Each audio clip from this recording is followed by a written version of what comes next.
Hi team, and welcome back to our Introduction to Ancient Egypt series of printables and mini lessons. We now turn to the defining feature and greatest puzzle of Egyptian history, the pyramids. Built circa 2500 BC, the pyramids of Giza, just outside of the city of Cairo today, are one of the wonders of the ancient world, and for 4,000 years were the tallest structures built by human beings in the world. How and why did the Egyptians build them? And why did they stop? We saw in lesson 3 of this series that Menes-Narmer became the first pharaoh, circa 3000 BC. He became the first person to rule both Upper and Lower Egypt. But at that point, Egyptians were not building pyramids. They only started doing that about 300 years later. One of the first pyramids was the Pyramid of Zoser at Saqqara. This early version of a pyramid is known as a step pyramid for the pretty obvious reason that it is built in stages of rectangular layers. The first smooth pyramid built by the Egyptians that survives to this day is known as the Red Pyramid of Dahshur, which used to be white, but the outer layer was eroded away. Each pharaoh wanted a greater pyramid than the one before, so they tried to build them taller and taller. But they discovered that there was a limit to how tall you could build something out of limestone, because the steeper you make it, the heavier it becomes for the stones at the bottom. Some pyramids collapsed because they were too heavy, such as the medium pyramid. And one was adjusted as it was built. It's called the Bent Pyramid of Sneferu. Of course, the most famous and gigantic pyramids of all are at Giza. The Pyramid of Khufu is actually the largest, but the Pyramid of Khafre in the center seems bigger because it was built on higher ground. It also has some of the original outer layer at the top. Archaeologists discovered the tunnels and chambers inside the pyramids in their modern investigations, and we now know that the pyramids were the tombs of pharaohs, which contained their mummies and treasure. But why would a pharaoh want such a large tomb? According to the Greek historian Herodotus, a large pyramid required the labor of 100,000 slaves working for 20 years.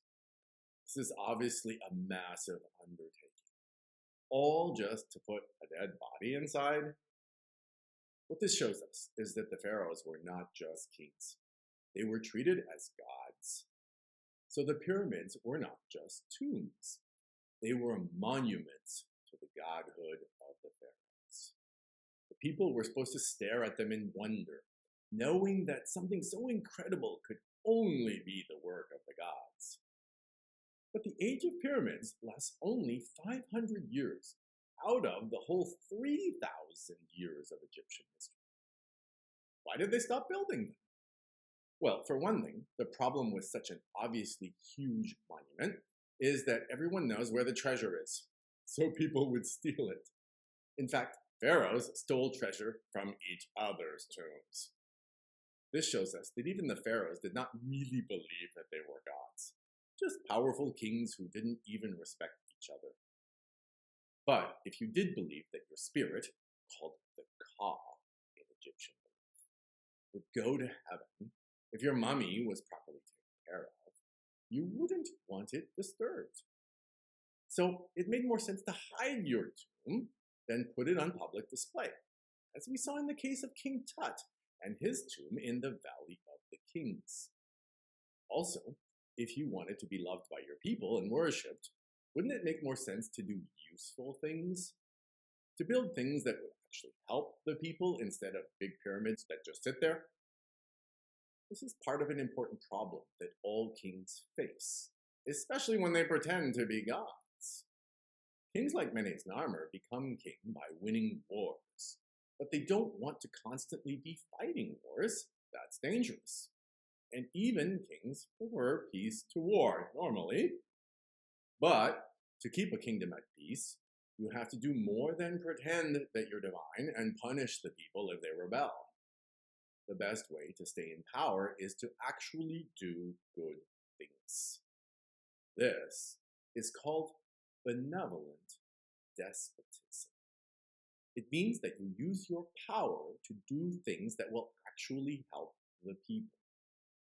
Making a big pile of bricks is a nice pyramid design, but it's not a great way to do that. So later pharaohs tried to do more practical things, such as building a canal from the Red Sea to the Nile, and building a canal to the Fayum Oasis, so that more water was available to the people living in the desert. These kinds of more practical projects were actually helpful. Pharaohs that built such things would have been more popular. Of course, as we'll see next time, all of these things were built in an early time when Egypt was still quite isolated. Once Egypt started to have regular contact with other people, the pharaohs had a new problem: how to keep Egypt independent. That became their biggest problem, and they would not even have had the time to build pyramids because the history of Egypt became the history of a kingdom at war. For that story, see you next time.